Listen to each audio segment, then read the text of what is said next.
Welcome to the podcast, Food Talks. I'm Dallas Townsend. I will be your host, and I act as the uninformed consumer asking a nutritionist all the questions that you have.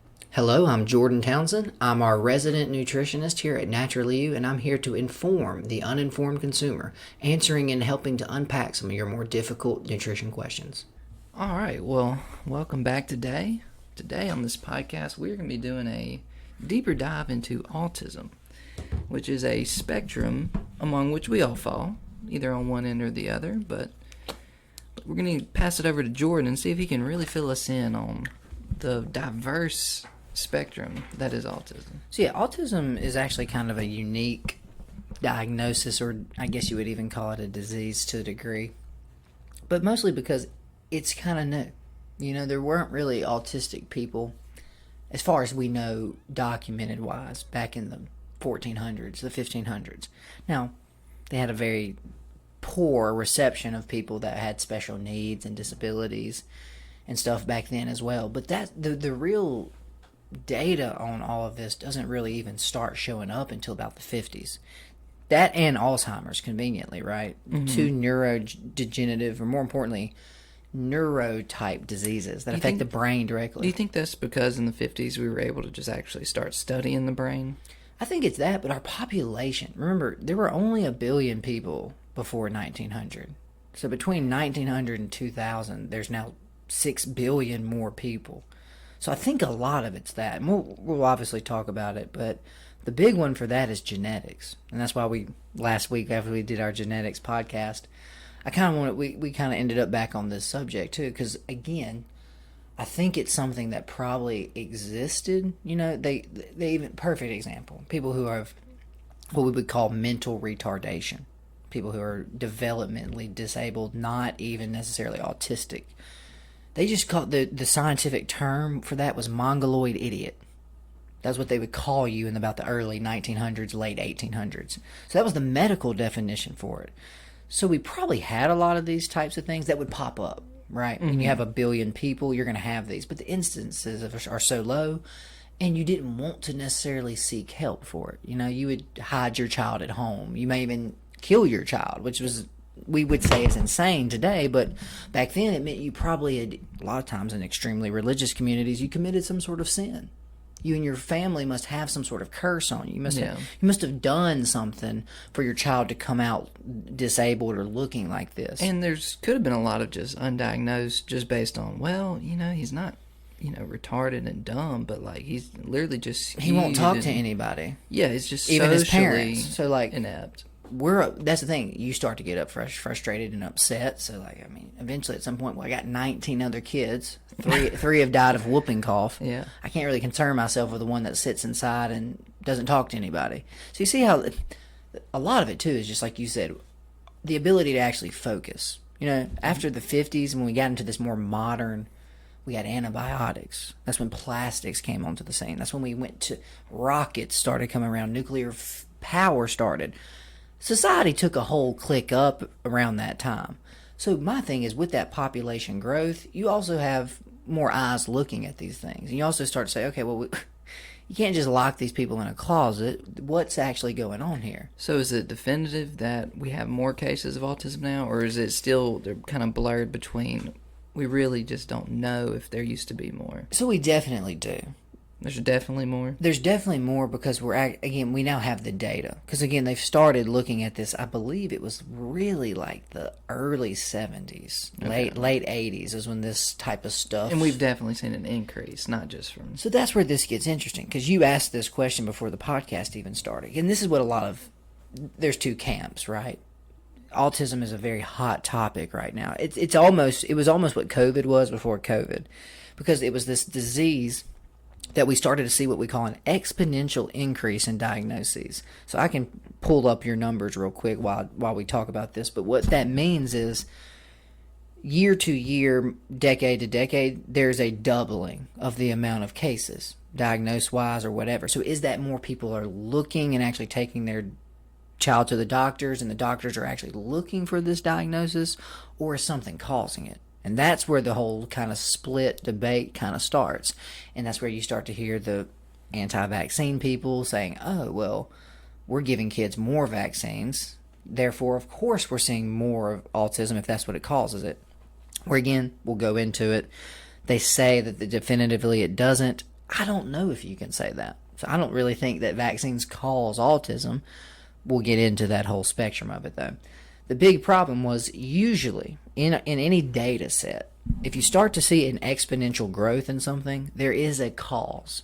Otherwise, you have what we call linear growth. Yeah. Which is a doubling every 10 to 15, 20 years. Okay, well, that's nice and slow and steady. And over the next 10 or 15, 20 years, it still increases at the same rate. The exponential is you go from 100 cases, next year you have 200, then you have 400, then you have almost 1,000, then you have 2,000. We got 2,000 cases when we had 100 6 years ago. That's what wakes people up. That's what kind of makes people pay attention a little bit. And I just thought of this. Is autism something, do you have to be born with it, or can it be developed over time? Can you get more? So this is what we're starting to figure out. And that's why I say this is a very weird podcast, y'all, because almost none of this stuff is concrete. This isn't us talking about the liver. This isn't us talking about prions. Stuff that we, even though we don't understand, we know what it is definitively. So that's kind of the issue.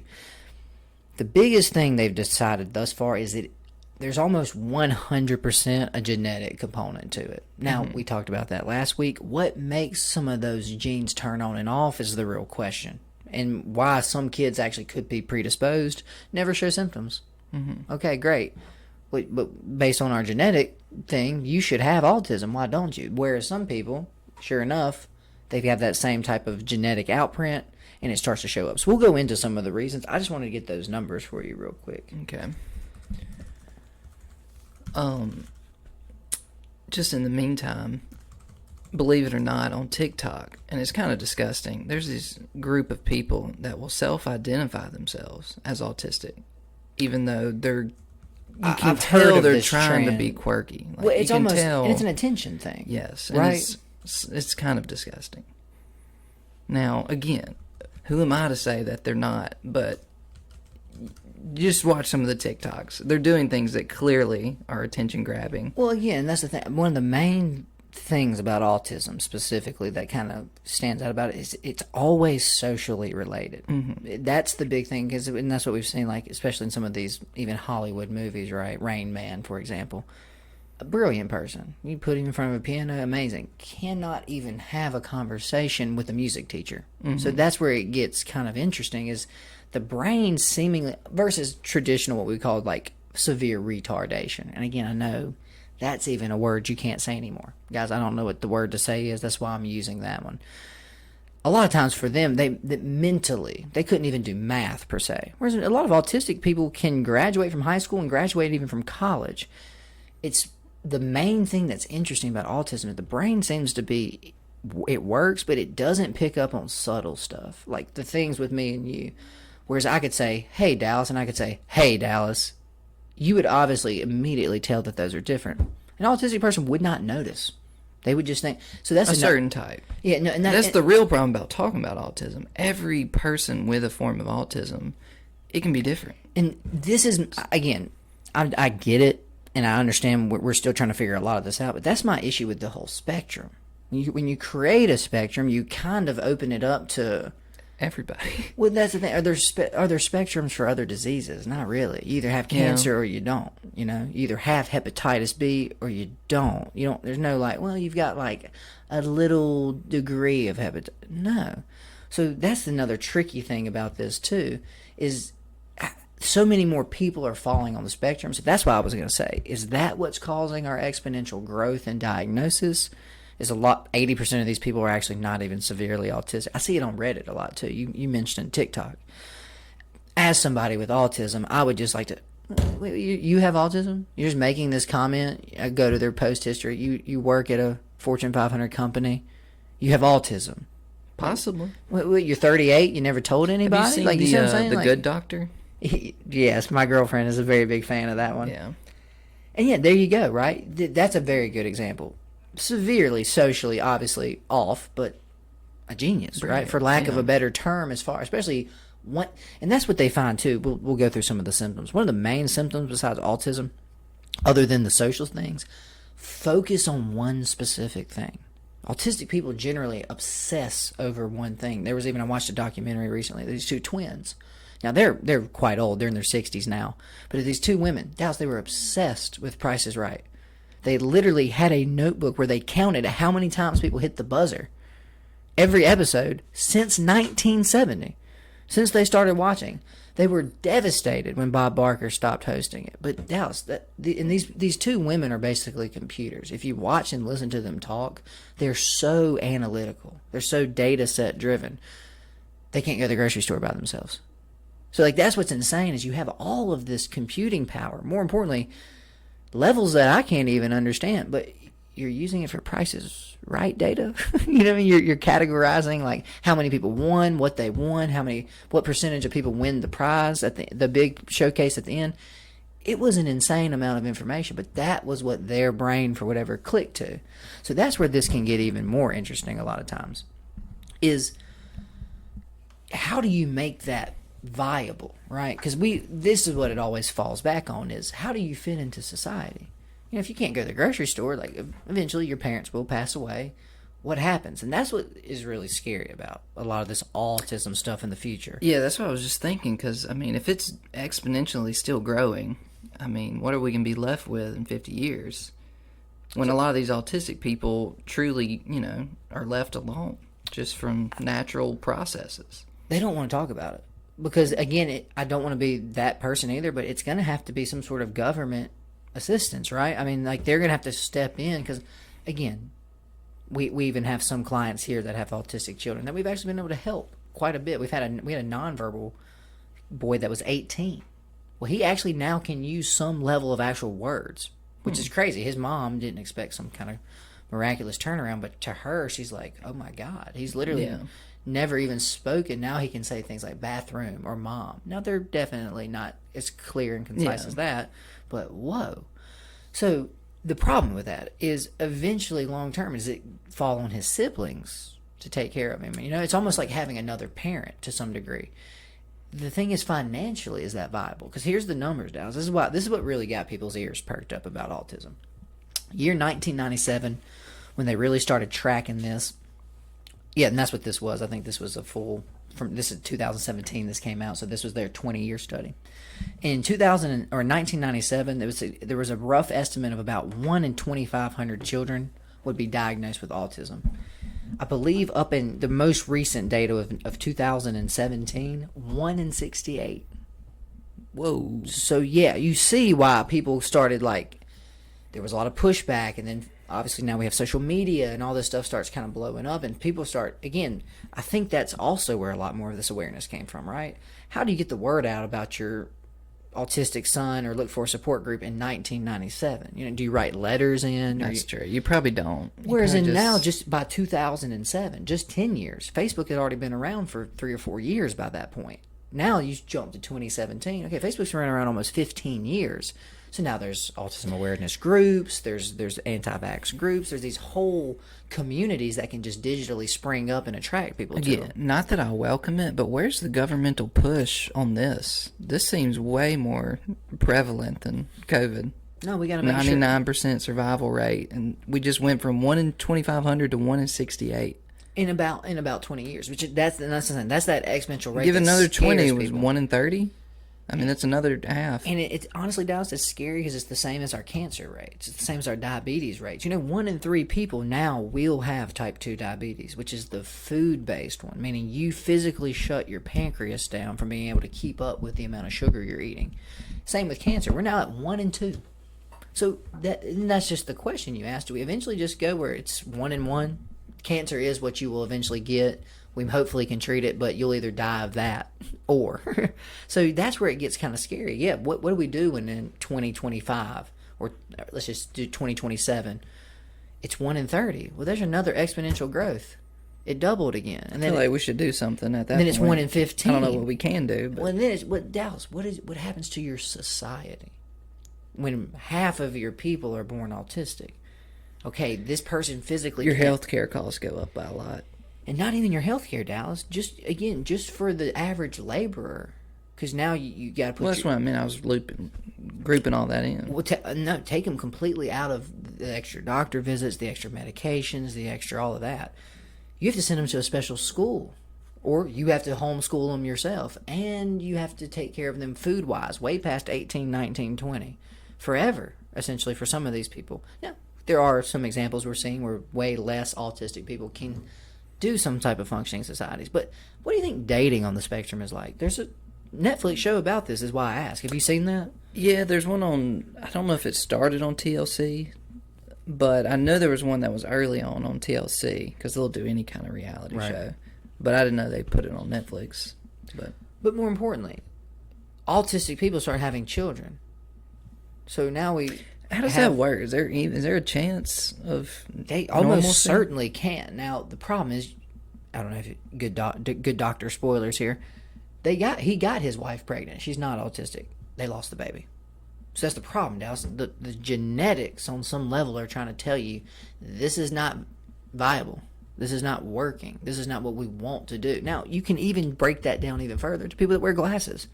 I hate to break it to people with glasses, but before we had modern technology, you're not going to be a very good hunter if everything's blurry. I'm wearing glasses. So again, you see how quickly these conversations can get very sensitive. Yeah. You start really treading on people's toes. Oh, so you're telling me I should have aborted my autistic child? No, not at all. Christ, no.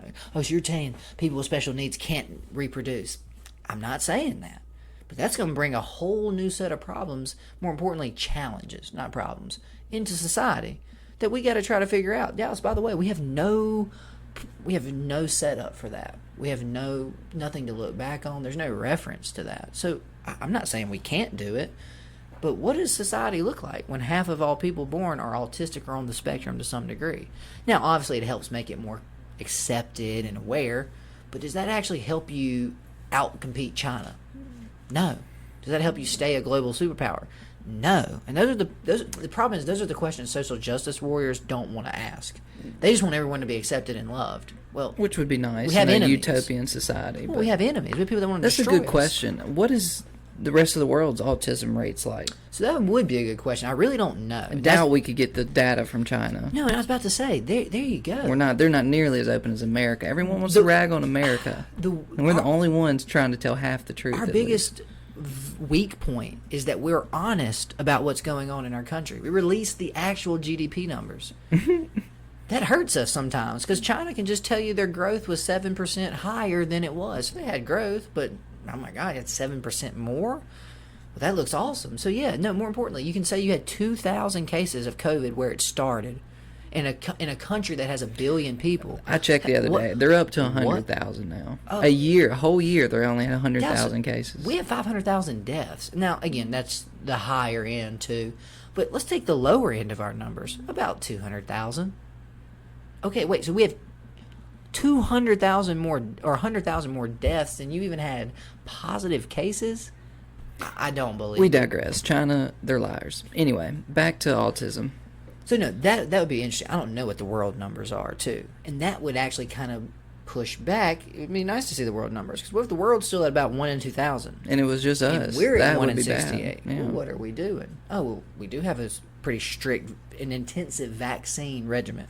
I think it's something like 25 different shots that a child has to get before they enter preschool, which is okay and fine. I mean, you can get MMR. Me and you both had it. You can get tetanus shots. We both had it. A lot of the issues and what I think people aren't taking into account is humans are getting sicker. We're getting less viable. You know, me and you both have celiac. Again, it's the same thing as the glasses. That sets me up long term not to be a very strong candidate for true survival. Because if I can't eat a food source that you can, you've got a better chance of making it. So I think that's what we've kind of missed out here is starting in the 50s.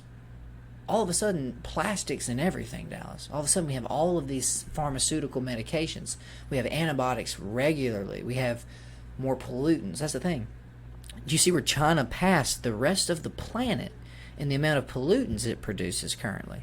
So that's what I think we're not taking into account is how much the world has changed since 1950. So I looked up the global autism rates, and you're probably going to be a little surprised here. I mean, I would be. Tell me. So let's just go over the lowest 5, or the lowest 10. Okay, with the least amount. The least amount, France, number 1. Okay. 69 for every 10,000 people. Ooh. So 1 in 144. Portugal, Iceland, Norway, Italy, Germany, Greece, Austria, Belgium, and Spain. So All the lowest of all. Yeah, so something over there about pretty that highly educated European countries. European region. They're doing pretty good with their rates. But no, also the wealthy ones, that's not Hungary and Turkey. And yes, but wealth doesn't always translate. It doesn't. No, so let's go to the highest rates. Qatar, 151 per 10,000 children. Huh. United Arab Emirates, Oman, Interesting. Bahrain, I don't even know where that is. Those Saudi are all those Arabia, Gulf countries. Kuwait, Jordan, Syria, Afghanistan, and Palestine. I'm super surprised. So probably the kind most, of a trend there, a little bit. Well, weirdly too, the first 3 are some of the most wealthy countries in the world. The bottom ones are some of the most poor, war-torn countries in the world. Yeah. So is there some sort of Arabic side to, you know what I mean? It's almost like there's some sort of genetic. I don't know if there's a gene there, but they should look at that. I mean, just based on the numbers, people want to get so That is hurt actually super today surprising. when you start to look at things statistically. Yeah. And use math and scientific process. They say trust the science on a vaccine, but don't trust the statistical science when we're trying to look at things, because that would be racist if you would look into. Well, you're isolating a group. You're calling that group We're trying out. to help the group, people. Yeah. What you don't understand. If you don't know there's a problem, you can't do anything about it. Anyway, people are so sensitive today. But yeah, No. I thought that was really interesting. And of course, you I just look would in the not have middle. expected that. You look in the middle. They have China on here again. I don't trust anything that they would put out at this point. But all the modern countries, that are somewhat superpowers, they fall kind of right in between France and basic average autistic rates. It's just very interesting. All those, again, is it their diet? Is it the lifestyle that they live? I don't know. I don't know what they're eating or getting over My there. thing with those countries too, some of those Gulf countries, only have 1 million people in the whole country. Yeah. So maybe it is just, I don't even know if to say this, but a lot of those specific, the Gulf Arab countries that still have monarchies, are very particular about their bloodline dows. And That who could also and who be you it. marry. Yeah. So that to me is even more interesting than anything, as far as because that's what's strange. Let's back up here a little bit too, because I wanted to kind of go back into what do we think it's causing this stuff. Yeah. So I just wanted to start. The main thing that you need to know is obviously autism specifically obviously impacts the brain. A lot of autistic people don't have any physical characteristics that determine them. Unlike, perfect example is Down syndrome. Mm-hmm. Lack of a chromosome, they all have that similar look and effect. Whereas this one, the most common thing you're seeing, this is also, by the way, what Asperger's used to be. That was just a scientist. He's the one that discovered it.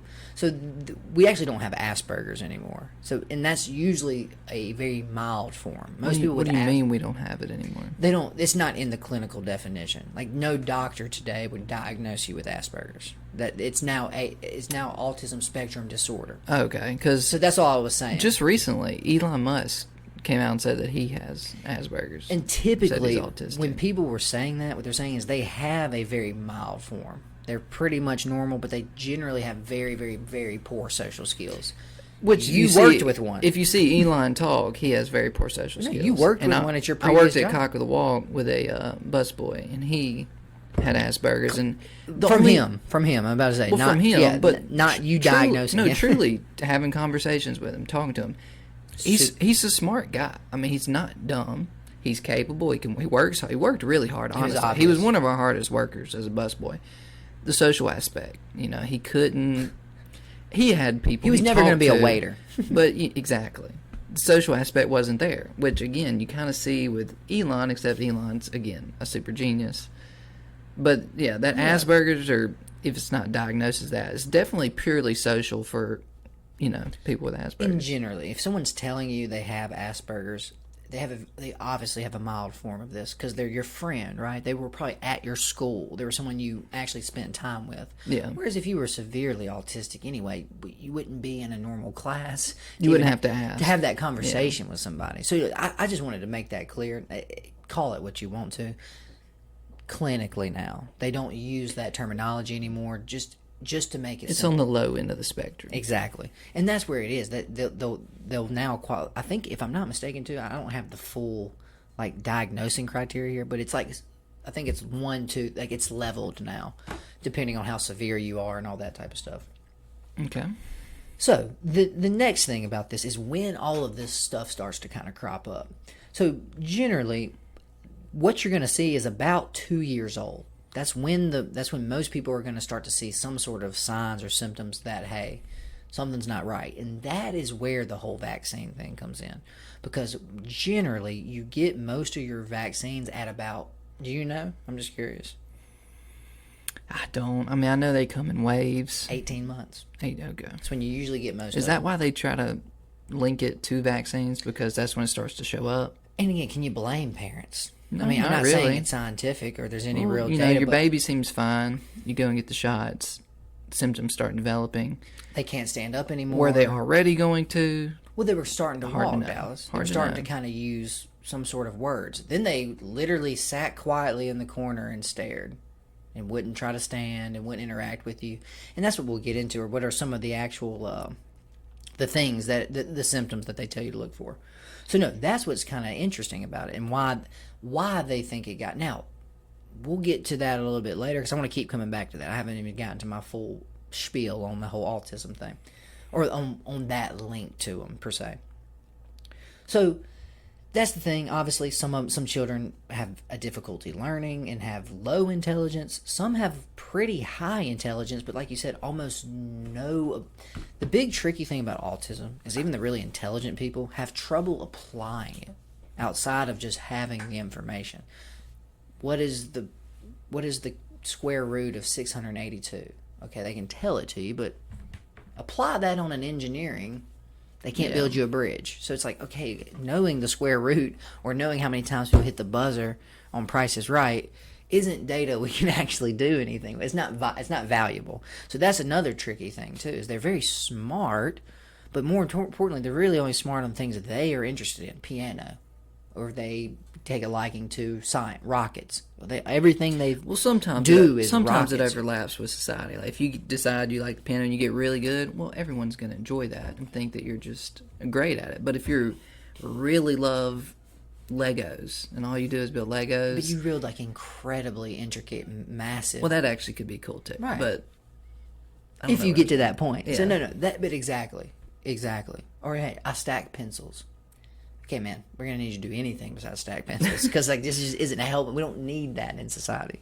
So these are some of the really common signs and things that you'll start to see, especially when they start to show up early, around that 2-year-old. The first one is they fail to respond to his or her name.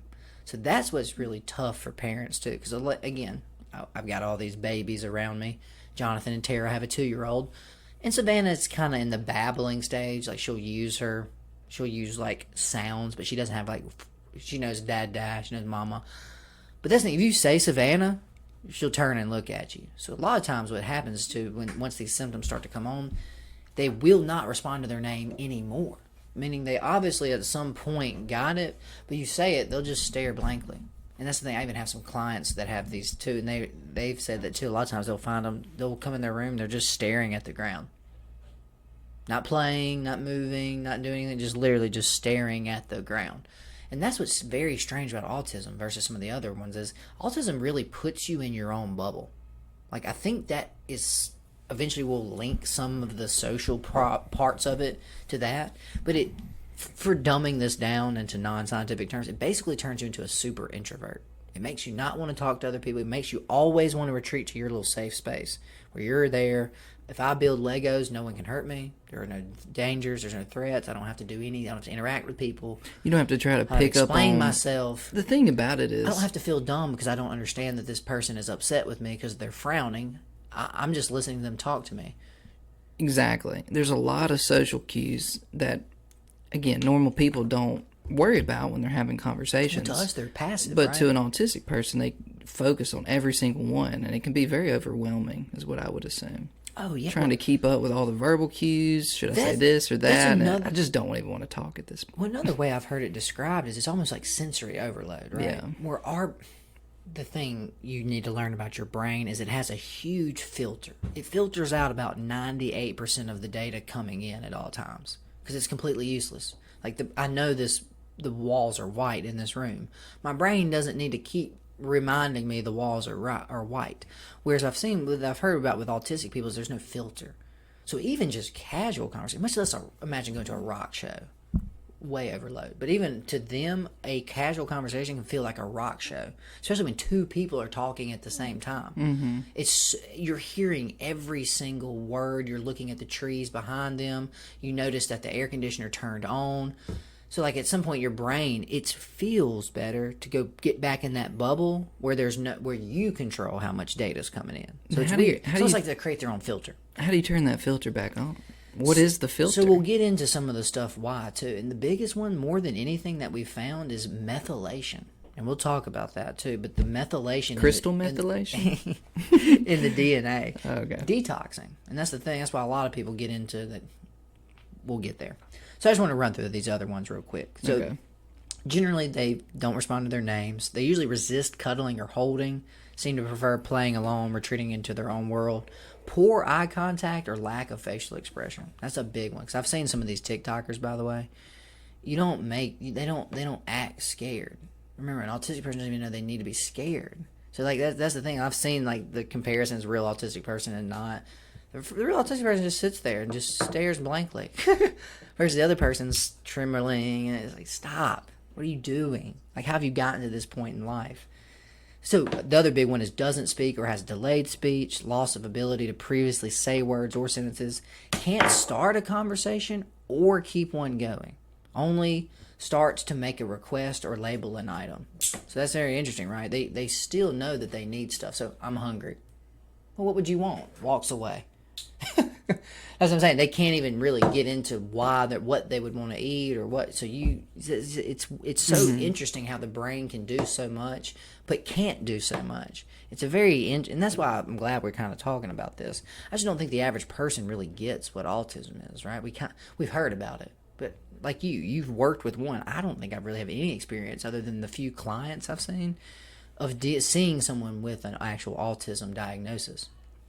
Yeah, I think he was the only one diagnosed that I worked with. That you've actually met. There were probably a couple other people that needed to go see the doctor that I worked with. But well, here's a very interesting one, too. Speaks in abnormal tone or rhythm. May use sing-song voice or robot-like speech. So that's what we don't... Another thing we take for granted. I subconsciously know how to say stuff to make it... To express to you how I feel, right? Whereas them is... No matter how happy they are, it always sounds the same. No matter how scared they are, it always sounds the same. They don't have that. They don't even understand that they need to change the tone of their voice to emphasize stuff. And keep in mind, we're obviously generalizing. Again, this is just from the Mayo Clinic's list of what to look for. Also, repeat words or phrases verbatim, but do not understand how to use them. So you could tell someone like, "Hey, go walk the dog," and you can ask them, "Did you go walk the dog?" They wouldn't understand. They would just say, "Why walk the dog? Like, did you walk the dog? Walk the dog? Like I did." It's weird, right? Because you know what they're saying. They know they can repeat the word, but it just doesn't. It doesn't click the same, which is so interesting and strange about this illness. Doesn't appear to understand simple questions or directions. Doesn't express emotions or feelings, and also appears unaware of others. That's the big one. Like I said, it's so detrimental when you can't read the room. That's why I say I've seen some people before that I know are not autistic, but it's like, man, it's like almost like, are you socially blind? Like, can you not tell that the vibe is not right for that story right now? Yeah, this is a funeral. You know what I mean? So it's a little. That's why I think we've digressed to the spectrum. Because some people are showing some signs of this, but 98% of them is normal. They can go to work every day and swing a hammer. But they don't know to shut up at Christmas. They don't know to not just shotgun a beer at the family Christmas party. It's like, hey, what are you doing? Like, that doesn't fit the vibe of this. Doesn't point at or bring objects to share interest. Also, inappropriately approaches social interactions by being passive, aggressive, or disruptive. Right, so again, me and you are talking. They'll just burst in the room, make a demand, leave. Oh, hello, Jordan. Right, how are you? Yeah. And then at last, it has difficulty recognizing nonverbal cues, such as interpreting other people's facial expressions or body postures or tones of voice. So again, that's what's kind of, it's so weird how pretty much the whole gist of this, it's almost like the social part of their brain is what's taking the biggest hit. And what part of the brain is that? No, that's a good question. I mean, I know more of some of your more emotional processing type stuff, anxiety, depression, is usually frontal cortex, that front side of the brain.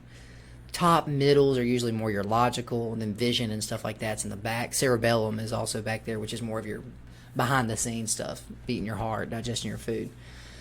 So no, I don't know. That'd be interesting to see, because again, that's what we need to be focusing on, just based on the symptoms, right? Like, it seems to be that part that, and again, I keep saying automatic, but like nothing tells me to change my tone of voice consciously. I just know how to speak to emphasize what I'm trying to and convey to you what I want to say. Mm-hmm. And a lot of it too, think about it, a lot of emotion is not controllable, right? Like if somebody makes you angry, they may not have intentionally done that, but you can't help that that's bothering you. Or if something gets you excited, you can't control getting excited. So that's what's even stranger, is that's almost like it's like they don't have that behind the scenes passive side of it to kick in for them and let them know, like subtly, like, hey, you enjoy this, express enjoyment, or hey, you didn't like that, tell this person you didn't like that. And just be like, I did not enjoy that, or that was actually really fun. That was really fun. I had a great time. It doesn't seem like you had a really good time. Yeah. So those are just kind of what they're looking for a lot of times. Now, I wanted to kind of get into why. Okay, so what they have listed on the Mayo website as causes. So the big one that they list first and foremost is genetics. That's why we got into this last week anyway. Now, I'll just read verbatim kind of what they say. It says, several different genes appear to be involved in autism. For some children, autism can be associated with a genetic disorder such as Rett syndrome or Fragile X syndrome. Now, if I looked up Fragile X. That's when the X, remember, because women have two X, boys have XY. And we'll get into that too a little bit. I think boys are 4 times more likely to be diagnosed as autistic. And then African American males are twice as likely as the whole male population to be diagnosed as autistic. So yeah, there you go. Same part of the world as the Middle East. That Middle East African type thing could be something in those older gene sets. Then again, that's the thing. I hate to break it to people, but the European side of it is a newer offshoot. You know, we have more diverse genes than some of those old school, more pure gene sets. Yeah. Could be something to do with that. I have no idea. And also maybe it's the older genes are less adaptable, whereas the ones that had to move to the Arctic. Okay, hey, we got good at adapting more so than we live on sub-Saharan Africa. We don't ever freeze to death, we never starve. So again, this is all spitballing. There's no science behind this. This is just Jordan's general thoughts on this. So now for other children, genetic changes or mutations specifically may increase the risk of autism disorder.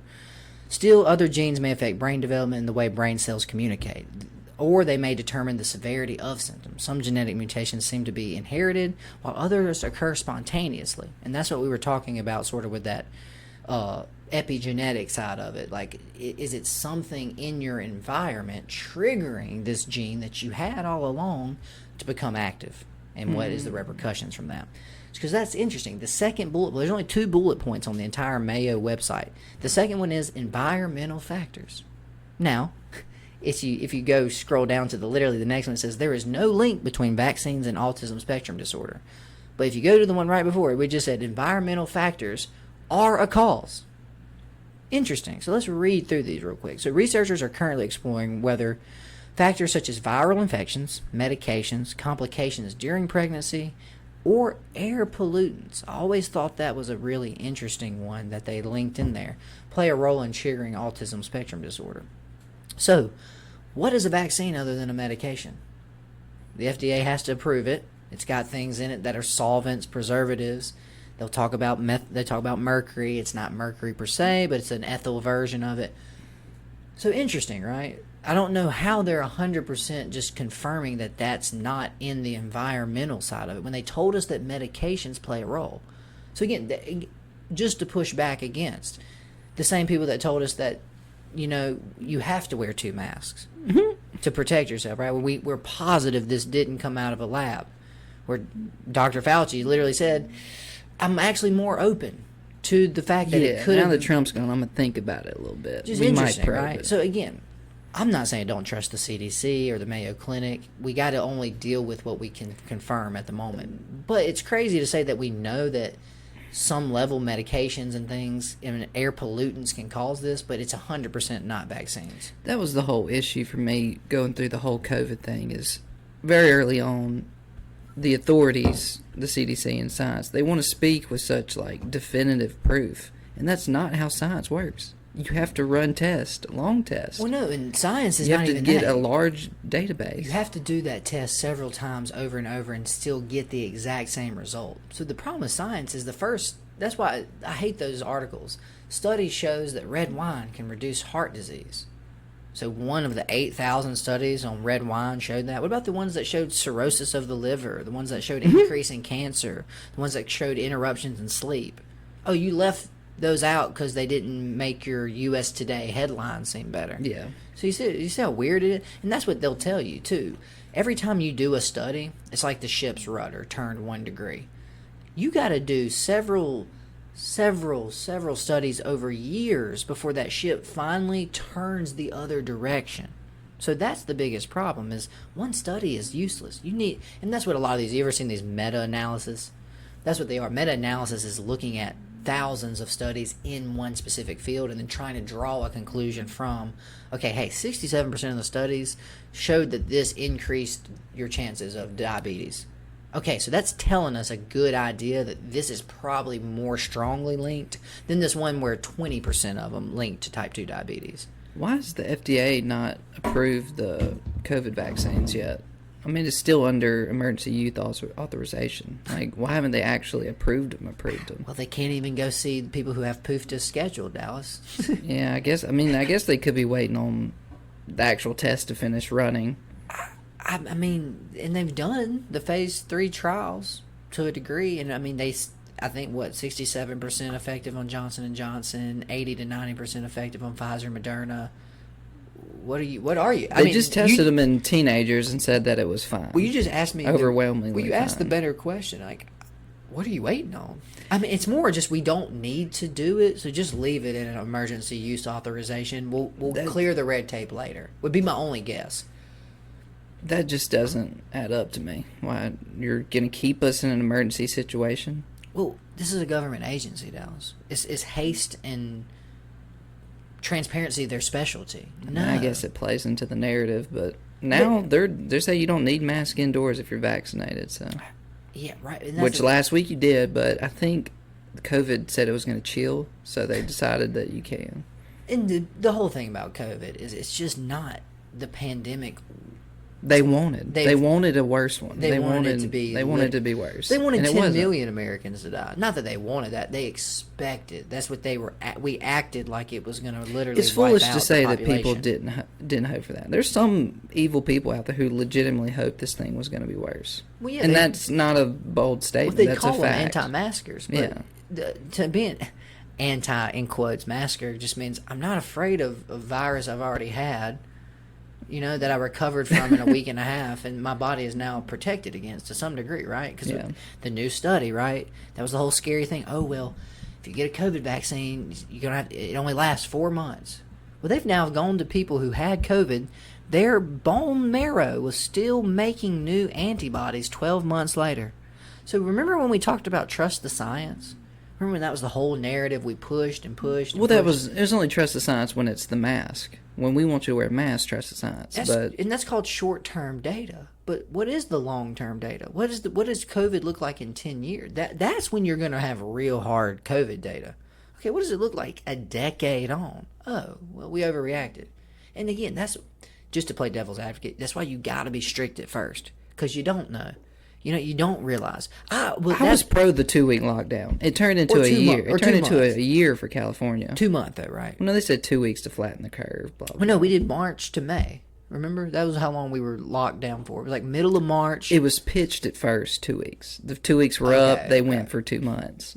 And then California still got That's all They're I trying was to saying. save everybody. At the time, based on what we knew, it was living on surfaces for 14 days. You know, you couldn't even go out shopping. Shelter in place, and I was for it. But then after, like you said, after the 2 months, and we went back to work in May, And California still hasn't gone back. Okay, you got the number 3 economy in the world still shut down. Like, what are you doing? They're so far gone, it's whatever at this point. Again, the problem is we don't need to say it like that. We're Americans. We should care about that just as much. But again, we're getting way too far off. To wrap up on that whole tangent real quick, all you need to know is that Joe Biden still hasn't elected a new FDA commissioner. They may seem worried about your health and the science and all this. They're dragging their feet on getting a new FDA commissioner in there to possibly approve this vaccine that they're basically begging people to put in their arms. They're starting lotteries. They're literally free. They're starting lotteries in New York. Ohio It's free. will pay. The celebrities are telling you. Krispy Kreme. But yet they don't want to actually get the government agency that we've had forever to approve it. They're just pushing it through with this emergency. And we clearly just defined it's not an emergency anymore. We know too much about COVID for this vaccine to be classified as an emergency use authorization. Well, the scary thing is we actually have enough people vaccinated now that we're even having some herd immunity benefits, right? Like the spread, it physically can't spread like it did. Because the people who got it are still immune. There's less than a 1% chance you get reinfected. Well, the people that got it are still immune. Plus the people that got vaccines. How are we not at herd immunity? Pretty much everyone over 55. That's what I was going to say. How are we not at herd immunity? The highest of risk people that were truly had their lives in danger have already gotten it. The problem is, everyone listening to this podcast, the majority of the people that come here, they probably already know. They probably see it for what it is. You have to be blind not to look at all the data that's out there and be like, man, COVID's still a real big issue. It's terrifying. Yeah, I know, and that's the thing. You still see it's people. not. We still people wearing masks into every business, in their car, social distancing. I'm just like, if you haven't had it, I understand. If you haven't had it and you haven't been vaccinated, okay, fine, fair to you for not wanting to get this. But again, if once you've had it and once you've been vaccinated, take your mask off. But then we've made it a culture thing because now you're an anti-masker. That's a new label we've given people. So you must have voted for Trump, and you must just be anti-science. No, I've read the studies. That's why I'm not wearing a mask. It doesn't actually protect me any. Oh, I don't want to hear that, Jordan. I just go with it's just made it easier for me to put a label on you based on what you're doing in public. Yeah, well, so mass lead to a rise in crime. That's all I'll say. Let's jump back to these risk factors too. So environmental factors are one, and we can wrap up on that too, because the other risk factors are your child's sex. Like I just mentioned, boys are 4 times more likely. The reason I wanted to link those together is that fragile X syndrome. If you only have one X chromosome and there's any damage to it, causes some serious problems. So that's why women generally, because they have 2, they think that a lot of the problems are coming from the X chromosome specifically. Now, finding out where and what gene is where we're struggling. That's why women typically, because they have that second one, they don't have the same type of issues as much. The other big one is family history. Families who have one child with autism generally are at risk for having other children with autism. Also, it's not uncommon for parents or relatives of a child with autism to have a minor problem with social communication skills themselves or engage in other behaviors. So it could just be you're already socially inept. So that gene is just a more extreme version of it. Do we have anyone autistic in our family? Not that I can remember has been introduced. I'm sure there could be someone down the line. Not as far as our like cousins and stuff, right? The ones that we go and see all the time. I would say like dads, parents. Well, that's what I'm saying. I mean, Papa had 19 siblings, yeah, right. And yet again, those are all 30s babies, right? Yeah. So I didn't hear about any of them, but possibly we'd have to go ask. But. So there's also other disorders or autism-like disorders. Fragile X is one. Inherited intellectual problems. Tuberous sclerosis is one. A condition in which benign tumors develop in the brain can kind of mimic autism. But again, you got tumors pressing on parts of the brain causing problems. Yeah. Rett syndrome, a genetic condition almost exclusively in girls, which causes a slowing of head growth, intellectual disability, and a loss of purposeful hand use. So just another kind of super, super rare genetic disorder. Then the other one is extremely preterm babies. That's before 26 weeks.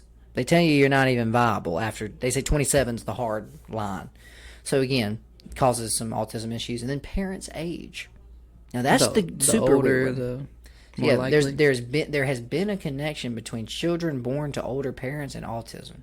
but more research is necessary to establish a 100% link. Didn't Abraham have kids when he was like 900? Yeah, right. Maybe that's where it started. That explains a lot of it. But no, that's another interesting thing. That's why they think it's almost 100% in the genes themselves. Yeah. It's not that the vaccine caused it, it's that you probably already had some suspect gene stuff, and those things could have triggered them. Given what we know about genes after the epigenetic episode and how they can be triggered and the whole Human Genome Project, if we can somehow crack quantum and use it to sequence these genes, we might actually have some inroads into helping autism. That seems like the only possible way. There's just too many factors to truly figure it out without. And there's too much data. Yeah, exactly. When you start trying to comb through genes, more importantly, like, let's just take two people with autism. Oh my God, the amount of genes they have different. Yeah. They have different hair. They have different eyes. They have different skin color. They have different heights. So, like, yeah, wait, how are we supposed to find what gene is causing this? Because weirdly, at that, you'd almost want to look for the same gene that's the same, right? Mm-hmm. But are they severely autistic or are they mildly autistic? So this is the end. Just to wrap all of this stuff up nicely, purely Jordan's opinions about what's going to come out here. So my big thing with the whole autism and all that... Oopsie. It sounded like your phone shattered there. Broke my case. Great. My whole thing with all this is I prescribe to... I think it's mostly what I call the ands. It's not just one thing. Just like smoking isn't usually the only thing that causes cancer. Because why can some people smoke and not get lung cancer? Interesting. The reason I say it's the ands, it's because your parents were in their 40s when they conceived you. They also didn't live very healthy lives. They had their own comorbidities, right? They were obese. They were diabetics. They ate bad food. They lived off McDonald's hamburgers. And you were born in Chicago, one of the highest pollution cities in America. And when you were born, you got 6 vaccinations before the age of 18 months. That is what I think is causing this uptick, is all of these comorbidities and cofactors are what are eventually overloading and overwhelming the body. Specifically the liver. So that's where they think a lot of this stuff is actually coming from, is the body's, some of the genes that are not directly associated, but are similar in people with autism is the Mtfhr gene. Now we've talked about that one. That's the one that it deals with methylation of folate. So folate is just a B vitamin. It's very important for brain development. It's very important in detoxing via the liver. It's convenient, right? Mm-hmm. So they think that when you have there's a homogeneous and there's a hetero. So homo means you only have one, hetero means you have both mutations to that Mtfhr gene. Now, one means you have about a 40% reduction in methylation and detoxability. A hetero means you have about a 90% reduction in your body's ability to detox. So there you go. If you, based on what we know, again, purely Jordan trying to connect some dots here, if you already were predisposed to this and you've been on a bad diet, let's say your parents don't breastfeed, you're on formula from day one, and then you go and get those shots, that could be the straw that breaks the camel's back. So you see how it's not vaccines causing it, but vaccines are the last overpowering extreme. Could be. Yeah, or just the extreme low environmental toxic load on at a young developing baby. On the babies. Yeah. That's what I always stress to my clients. Remember, a baby's liver is about the size of your hand. Do you have to get those vaccines so young? You can't get them when you're older? Go to school. Okay. So you see how they got you. Yeah. You're kind of between a rock and a hard place. You don't have to vaccinate. You can't enter society. Can't go to daycare. Can't go to preschool. You eventually can't go to college. So that's where it gets even more tricky, is because they've said definitively there is no link at all. You must get all of these shots before you can attend public schools, which again, Dallas, I want you getting the polio vaccine before you go to school, right? I don't want kids ending up in iron lungs, right? I want you to get measles. But this is where it gets even trickier. We don't have a measles shot anymore. It's called MMR. It's measles, mumps, and rubella. So remember, who did they do these vaccine trials on? I don't know, how long ago did they do them? I mean, we're talking 60s, 70s, 80s, 90s. That's when we stamped out measles Or not measles, sorry. We stamped out smallpox in the 80s. I don't know what, boomers? Was that the generation? Adults, not Not 18-month-old babies, Dallas. More importantly, not 18-month-old babies that were born after 1990. Because that's the thing. Remember, our food system has gotten worse. The quality of our nutrition has decreased. The amount of environmental pollution has grown. What, Dallas? Exponentially. We're not just using a little more natural gas and coal every year.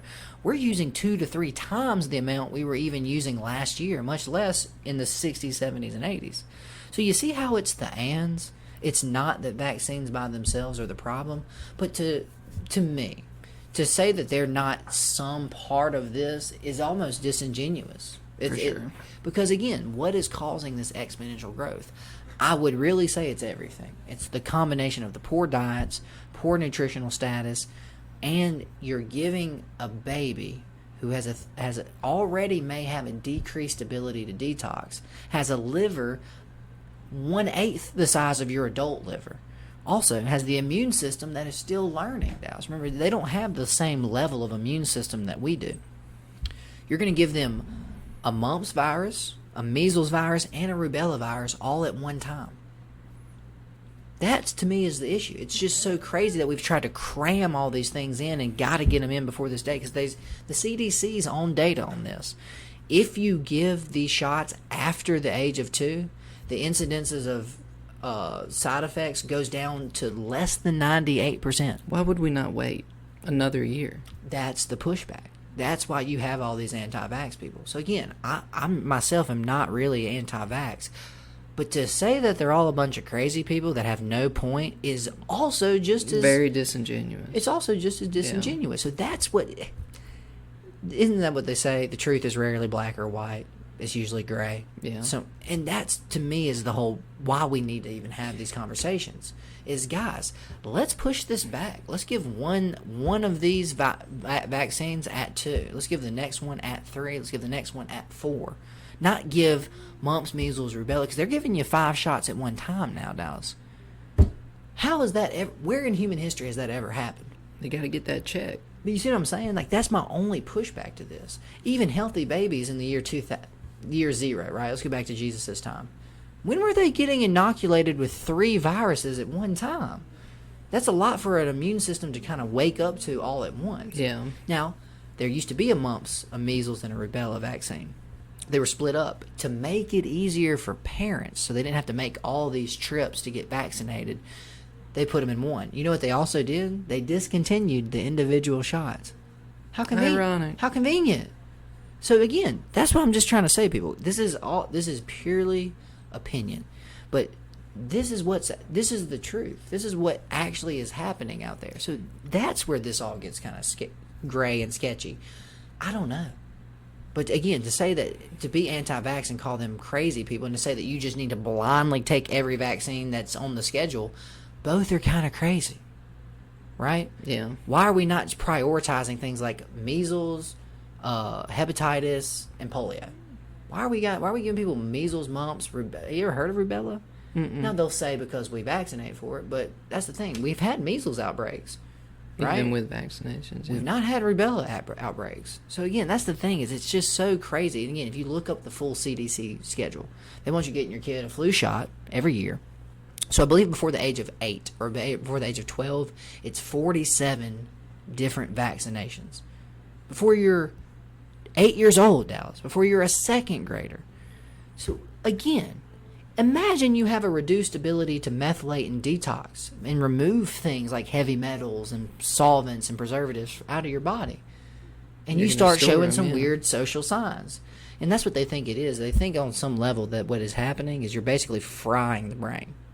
You're cooking it to a level where all these things build up and the brain can't deal, and it does not ever recover from that inability to actually remove some of those problems. So we don't know. Again, that's the end of Jordan's opinion and soapbox, but I'm going to put all my money on the ands. The weakened genetics, unhealthy parents, other things like formula, other things like air pollution, and vaccines. It's all of these things in an 18-month-old baby. The biggest problem with vaccines is there's too much money in it. It's just too. Can't sue vaccine makers. Look around. That's Where does money not corrupt anything it touches? I mean, it's the fairer point. And yes, vaccines are great when you need them, when they're actually very serious. Polio, man. You end up in an iron lung and you're in a wheelchair for the rest of your life. But you can look at COVID and follow the money. Operation Warp Speed. They put billions of taxpayer dollars to develop this. They're going to make sure they sell some and get them into people's arms. I have to say, forget about sell them. More importantly, they've already been paid for them. Well, yeah, we actually paid for them. The biggest money makers from that are Walgreens and CVS. I need to go get mine just so I can get my money's worth, because technically I already paid for it. I mean, heck, on some level, right? Go get it while it's free. Because eventually down the road, they won't let you travel, and they're going to tell you, oh, well, it's $208 with your copay. I wanted it injected into my brain, though, directly. Why? I don't think they'll do that. Supercharge me, And keep me strong. There's a lot of pushback on that. The Moderna, mRNA, we've already talked a lot about that, too. But that's just my thing. Go for yourself. Read the vaccine schedule. And imagine taking a baby you can hold in your hand and putting every single one of those viruses, some live viruses, some not, into somebody. That's the thing. And then how could you not have some people that don't handle it well? That's the whole pushback to me. The COVID vaccine has clear side effects. Yeah, you can't ask someone who didn't get we just want to not like violently ill, but very sick, at least for one day after the shot. Well, that's my thing, and that's why you've turned a lot of these anti-vaxxers into freaking zealots, man, because you're telling these moms that what they've witnessed is not valid. Mm-hmm. Well, that's not valid. That's not proven. We don't have any data. You're not following the science. So that you see why you've created an extreme left and an extreme right. It's like, well, guys, I'm not now. Let's talk about the 90% of babies that have no problems with these vaccines. Great, awesome. I'm happy for them. You can't ignore the 10% of people that have to go to vaccine court because, unlike every other medication on the market, you cannot sue vaccine makers for harm. I'm sorry. Do y'all remember the Fen-Phen lawsuits, which was the weight loss drug? It was basically meth, but a lot of people started having heart attacks and dying. They got to sue Dallas for reparations and money. You cannot sue a vaccine maker. Interesting. Where did that ruling come? 1986. That's all I need to know about the COVID vaccine. When they early on said that you can't sue, this thing's not deadly enough to take that risk. Dallas, you're telling me I could get hurt? Well, no, that's what's even scarier. And no repercussion. That's all vaccines. That was not a new law. That's what a lot of people kind of got scared. No, I shouldn't say a lot of people. Middle America kind of was made aware of that. Like, oh, you mean if I take Advil and I'm injured, I can actually push back on Bayer? There's zero repercussion. So more importantly, we warp speed something. You can get it, but if it hurts you, you're tough out of luck. And that's all vaccines. That's what I'm saying. It's insane to me that we have a drug class specifically set up with its own secret court system. That if you get injured, you have to go to a completely under lock and key, can never be revealed to the public court, where you can now fight the lawyers from Moderna. Good luck. All right. Well, I guess that's a good place to wrap up. I hope this was helpful. Hope you learned something.